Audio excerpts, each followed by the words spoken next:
नमस्कार, मैं हूं मृत्युंजय कुमार झा। शाम के 5:30 बज चुके हैं और अगले आधे घंटे तक आपके सवालों का सबसे बड़ा मंच तैयार है।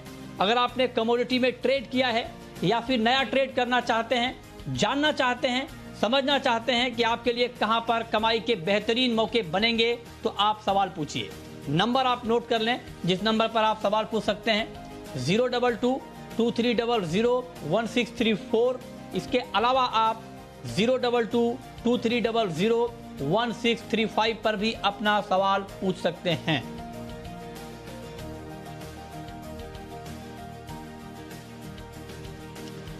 और आज हम सबसे पहले बात करने जा रहे हैं गोल्ड की, क्योंकि गोल्ड की कीमतों में एक बार फिर से जोरदार तेजी का माहौल बनता हुआ दिख रहा है और एमसीएक्स पर गोल्ड का भाव 44,600 रुपए के ऊपर चला गया है। 400 रुपए तक की मजबूती गोल्ड में दिख रही है और चांदी का भाव 1,000 रुपए प्रति किलो तक बढ़ गया है। तो ये कि गिरावट के बाद एक बड़ी बाइंग बुलियन मार्केट में लौटती हुई दिख रही है। लेकिन बड़ा सवाल यही है कि क्या बाजार की ये रफ्तार बरकरार रहेगी या फिर मार्केट तेजी पर बिकवाली का शिकार होगा। इसी पर हम बात करेंगे और हमारे साथ कुछ खास मेहमान जुड़े हैं। हमारे साथ हैं तरुण सत्संगी आरएस वेल्थ के, सचिन गुप्ता हैं चॉइस ब्रोकिंग के और राजीव कपूर हैं ट्रस्ट लाइन के। आप तीनों का बहुत स्वागत है। तरुण जी, मेरा पहला सवाल आपसे यही कि शाम के कारोबार में अभी गोल्ड का मार्केट 400 रुपए से ज्यादा ऊपर है, क्या ये तेजी और बढ़ेगी या इस तेजी पर बिकवाली करनी चाहिए? Hi, good evening Mrityunjay. I think हमने देखा है after long time gold and silver के अंदर आज अच्छा बाइंग देखने को मिल रहा है और सिंपल रीजन है, जिस तरीके से प्रॉफिट बुकिंग हम देख रहे हैं डॉलर इंडेक्स के अंदर या यूएस 10 ईयर बॉन्ड यील्ड के अंदर, कहीं ना कहीं वो bit of the support gold and silver के प्राइजेस को दे रही है। स्पेसिफिकली इवनिंग सेशन की बात करते हैं, हमें लगता है कि जो रैली है वो कंटिन्यू करेगा।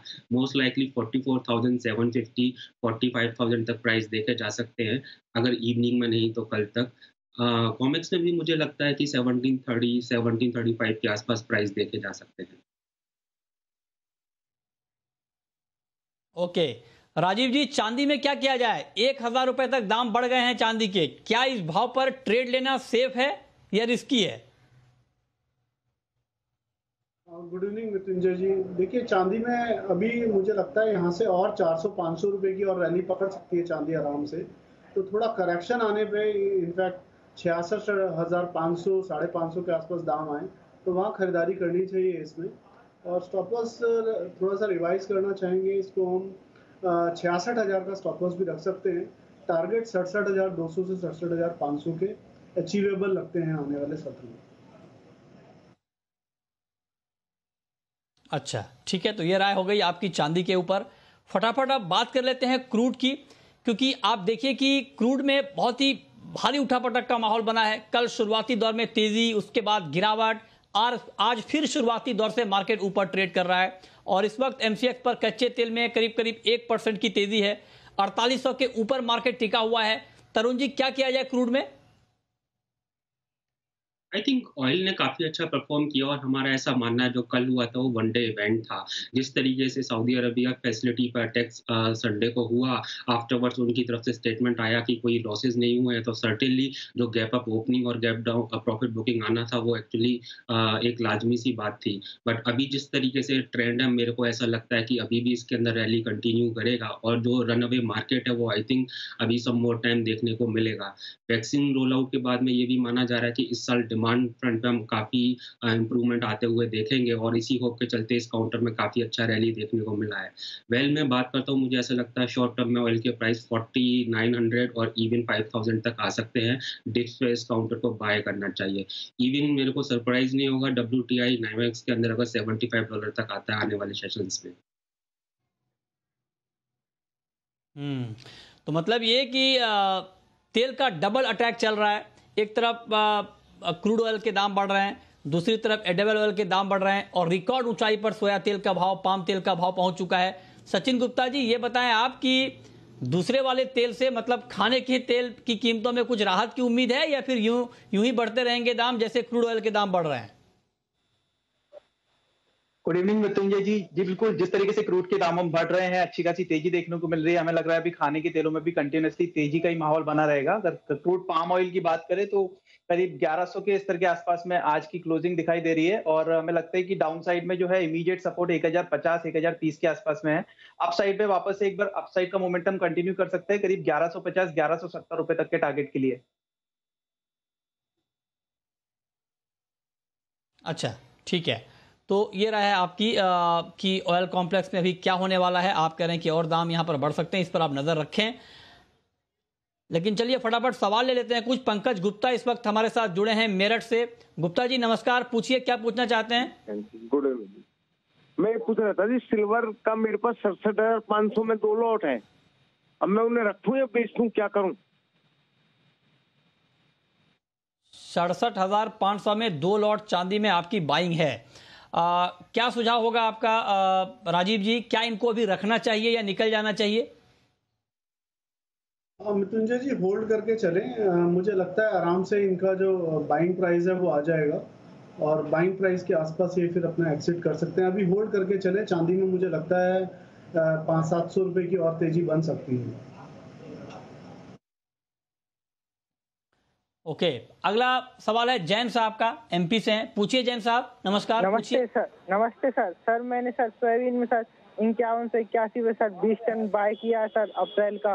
और सर गोल्ड सर ये 48,500 का सर अप्रैल में कटना है। और सर चने पे सलाह चाहिए सर, चने में क्या करें? चना, सोयाबीन और गोल्ड तीनों पे आपको राय चाहिए और तीनों पर आपको राय दे सकते हैं हमारे गुप्ता जी, सचिन गुप्ता जी। बताइए गुप्ता जी। जी मृत्युंजय जी, सबसे पहले सोयाबीन की बात कर लेते हैं। तो सोयाबीन के फंडामेंटल्स काफी बुलिश नजर आ रहे हैं। इंटरनेशनल मार्केट में सोयाबीन नई नई ऊंचाइयों को टच करता हुआ दिखाई दे रहा है। तो यहाँ एनसीडीएक्स में भी अभी सोयाबीन के प्राइसेस में जो है वो कंटिन्यूसली अपसाइड मोमेंटम ही लग रहा है। हमें लग रहा है एक बार 5,200 5,250 तक के इमीडिएट लेवल्स जो है वो शॉर्ट टर्म में सोयाबीन टेस्ट कर सकता है। अब बात करते हैं चना की। तो चने के अंदर भी जो है ओवरऑल रुझान जो है वो पॉजिटिव साइड का ही है, बिकॉज जो प्रोक्योरमेंट गवर्नमेंट की साइड से अभी भी जारी है, जिसके चलते एक तेजी का माहौल जो है चने के अंदर बना हुआ है। अप साइड में अगर देखा जाए तो करीब हमें लगता है 5,200 5,300 तक के इमीडिएट लेवल्स चने के अंदर देखने को मिल सकते हैं। तीसरा सवाल इनका गोल्ड पर था। गोल्ड की अगर बात करें तो गोल्ड के अंदर भी देखिए काफी बड़ी गिरावट ऑलरेडी हम देख चुके हैं और पिछले 2 से 3 दिन से एक लोअर साइड में जो है एक सपोर्ट के आसपास में गोल्ड के प्राइसेस ट्रेड करते हुए नजर आ रहे हैं।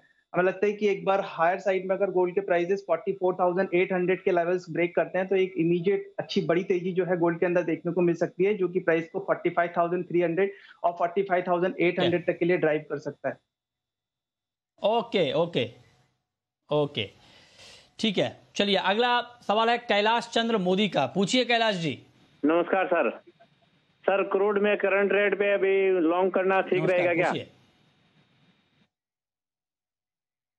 क्रूड में करंट रेट पर लॉन्ग करना ठीक रहेगा क्या? बताइए तरुण जी, बाई किया जाए क्रूड? आई थिंक थोड़ा सा वेट करना चाहिए। करंट रेट से करीबन 30 से 40 पॉइंट्स का गिरावट देता है, वो बाइंग के अच्छे लेवल होंगे। 47-70 के आसपास इनको बाय करना चाहिए। स्टॉप लॉस मेंटेन करें उसके अंदर 47.15 के नीचे का। और अगर ये होल्ड करते हैं इवन 1 वीक के लिए तो मेरे को ऐसा लगता है कि 5,000 तक के प्राइस इनको हायर साइड पर देखने को मिल सकते हैं। और जी बिजनेस एनसीडीएक्स आईपीएफ की खास पेशकश कमोडिटी की क्लास में आपका एक बार फिर से स्वागत है।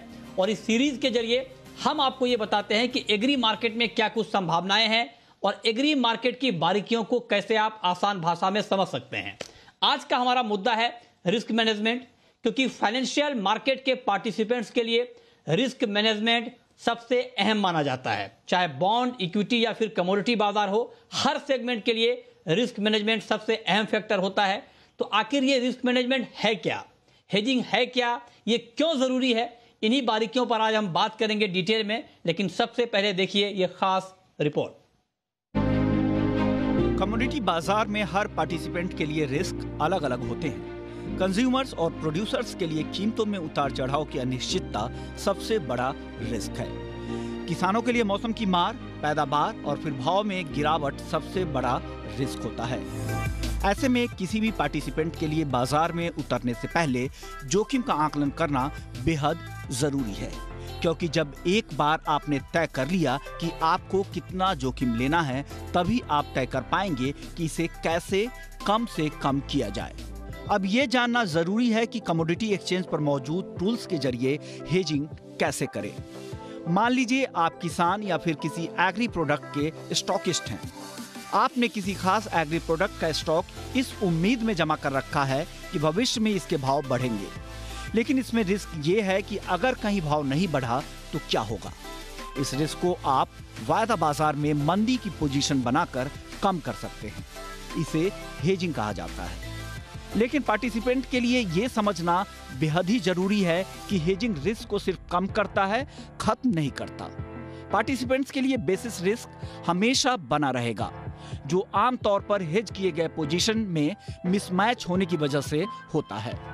अब अगला सवाल यह है कि देश के कमोडिटी एक्सचेंज पर हेजिंग के लिए क्या पर्याप्त इंस्ट्रूमेंट्स मौजूद हैं। देश के सबसे बड़े एग्री एक्सचेंज NCDEX का उदाहरण लेते हैं, जहां रेगुलेटरी गाइडलाइंस को ध्यान में रखकर एक्सचेंज ने रिस्क मैनेजमेंट का पुख्ता इंतजाम किया है। यहां तक कि छोटे किसानों के लिए कई एग्री कमोडिटी में ऑप्शंस के कॉन्ट्रैक्ट मौजूद हैं, जहां वो प्रीमियम के तौर पर छोटी सी रकम का भुगतान कर अपनी पूरी उपज के लिए एक निश्चित कीमत गारंटी कर सकते हैं। ये एक बीमा की तरह है, जहां किसान छोटा सा प्रीमियम देकर अपना कम से कम एक भाव निश्चित कर सकते हैं और यदि भाव बढ़ जाए तो उसका भी फायदा उठा सकते हैं। एक्सचेंज पर कॉन्ट्रैक्ट किसानों की जरूरत और फसलों के सीजन और आवक को ध्यान में रखकर बनाए जाते हैं। साथ ही एक्सचेंज किसानों को परिवहन, बोरियों का खर्च सहित कई इंसेंटिव भी देते हैं, ताकि ज्यादा से ज्यादा किसान इस सिस्टम का उपयोग कर अपना जोखिम कम कर सकें। यानी कीमतों में उतार चढ़ाव के जोखिम को कम करने के लिए एक्सचेंज की तरफ से ढेरों विकल्प मौजूद हैं, लेकिन जरूरत है हेजिंग के विकल्पों को लेकर किसानों में जागरूकता बढ़ाने की, ताकि वे वास्तव में इनका इस्तेमाल कर सकें।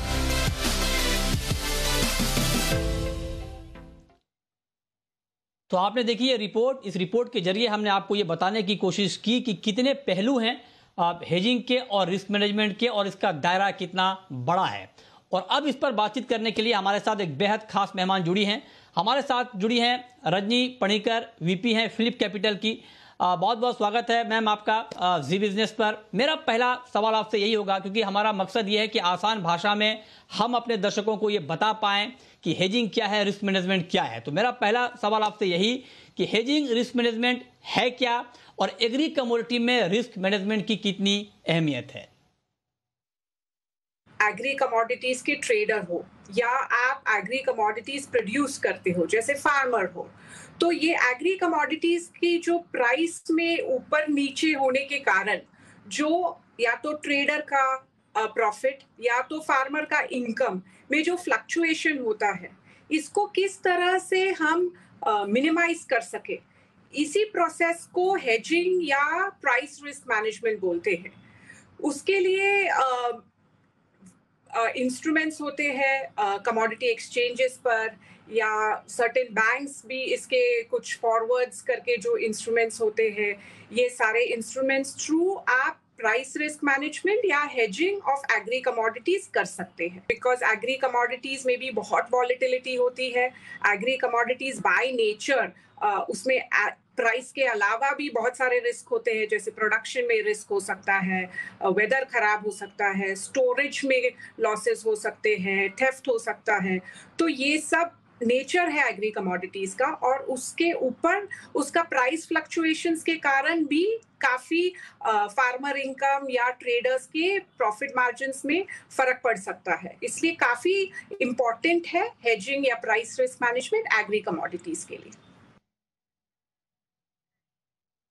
ये आपने बहुत ही डिटेल में और अच्छे से समझाया कि आखिर ये है क्या। लेकिन मेरा मैम अगला सवाल आपसे ये होगा कि हेजिंग के तरीके क्या हैं, कैसे कोई हेजिंग कर सकता है, और दूसरा ये कि अगर कोई हेजिंग नहीं करता है इस मार्केट में तो उसके लिए जोखिम क्या क्या है। हेजिंग के लिए जो सबसे पॉपुलर और सबसे इजी तरीका है हेजिंग करने का एग्री कमोडिटीज के लिए है, वो है एक्सचेंज पे जो एग्री कमोडिटीज के फ्यूचर्स और ऑप्शंस ट्रेड होते हैं। ये काफी हद तक पॉपुलर है, इंडिया में भी नहीं, ग्लोबली भी जो फार्मिंग कम्युनिटी होती है या जो एग्री ट्रेडर्स होते हैं वो एक्सचेंज ट्रेडेड हेजिंग इंस्ट्रूमेंट्स जैसे फ्यूचर्स, ऑप्शंस इसके यूज करके प्राइस रिस्क मैनेजमेंट करते हैं। और इंडिया में भी commodity exchanges such as NCDX, MCX, इस पर जो commodity futures and options contracts है, इसका आप यूज करके आप आपका प्राइस रिस्क मैनेज कर सकते हैं एग्री कमोडिटीज में। ओके, चलिए, तो मतलब आपने ये समझ लिया कि हेजिंग है क्या, कैसे हेजिंग आप कर सकते हैं। अब तीसरा महत्वपूर्ण सवाल ये है मैम कि रिस्क मैनेजमेंट को बेहतर बनाने के लिए आपके हिसाब से और क्या पहल होनी चाहिए ताकि इस पूरे सिस्टम को और मजबूत बनाया जा सके और ट्रांसपेरेंट बनाया जा सके और इसका दायरा बढ़ाया जा सके। एक्सचेंजेस इंडिया के NCDX और MCX बहुत सारा इन्वेस्टर इंफॉर्मेशन प्रोग्राम्स रन करती है। एग्री कमोडिटीज के लिए भी सारे value chain participants, agri traders हो, फार्मर्स हो, क्रशर्स हो, प्लांट्स हो, इनको एजुकेट करने का प्रोग्राम लगातार करती है और आगे भी उनका काफी कमिटमेंट है ये सारे वैल्यू चेन पार्टिसिपेंट्स को एजुकेट करके हेजिंग कराने के लिए ऑन एक्सचेंज प्लेटफॉर्म्स। इसके अलावा वैल्यू चेन पार्टिसिपेंट्स के अलावा एक्सचेंज जो ट्राई भी कर रही है और लगातार उनको जो करना चाहिए वो है कि ये जो वैल्यू चेन पार्टिसिपेंट्स को थोड़ा इंसेंटिवाइज करे। इंफॉर्मेशन, एजुकेशन ये सब तो जारी ही है, पर इसके साथ थोड़ा इंसेंटिवाइज करे। सच एज अगर वो बैंक्स में जाए, एक क्रशर हो जो से सोयाबीन्स क्रश करता है या चना के जिसका मिल हो जिसको वो क्रश करके उसका आटा बनाता है, तो ऐसे क्रशर्स, ऐसे प्लांट वालों को अगर वो जब बैंक जाते हैं और अपने कैपिटल एक्सपेंस के लिए लोन्स लेते हैं, तो अगर वो बैंक कन्विंस्ड है कि ये प्लांट जो है जिसका काफी सारा रॉ मटेरियल कमोडिटीज है और वो कमोडिटी वो प्लांट हेज करके काम कर रहा है, तो उसका रिस्क काफी हद तक कम हो जाता है और बैंकिंग लाइंस में भी एक कंफर्ट आनी चाहिए। तो वो अगर उनको जो वो लोग वर्किंग कैपिटल लोन लेते हैं उसमें अगर काफी थोड़ा सा इंटरेस्ट रेट की अगर उनको इंसेंटिवाइज किया जाए कि आपका जो रॉ मटेरियल है, जो कमोडिटीज है वो हेज्ड है, आपने उस पर प्राइस रिस्क मैनेजमेंट कर रखा है, तो वर्किंग कैपिटल लोन्स का कॉस्ट थोड़ा अगर कम किया जा सकता है। जो ऐसे प्रोग्राम्स अगर बैंक्स के थ्रू एक्सचेंजेस कोऑर्डिनेट करके इम्प्लीमेंट कर सके तो भी काफी हद तक जो वैल्यू चेन पार्टिसिपेंट्स है वो इंसेंटिवाइज हो सकते हैं हेजिंग करने के लिए। जी, चलिए, तो ये आपने बहुत ही 3 महत्वपूर्ण सवाल हमने आज उठाए हैं कि हेजिंग क्या है, क्यों किया जाए और नहीं करने के नुकसान क्या हैं और इसका दायरा और कैसे बढ़ सकता है, इसको और कैसे मजबूत कर सकता है। बहुत शुक्रिया मैम आपका हमारे साथ कमोडिटी की क्लास में जुड़ने के लिए।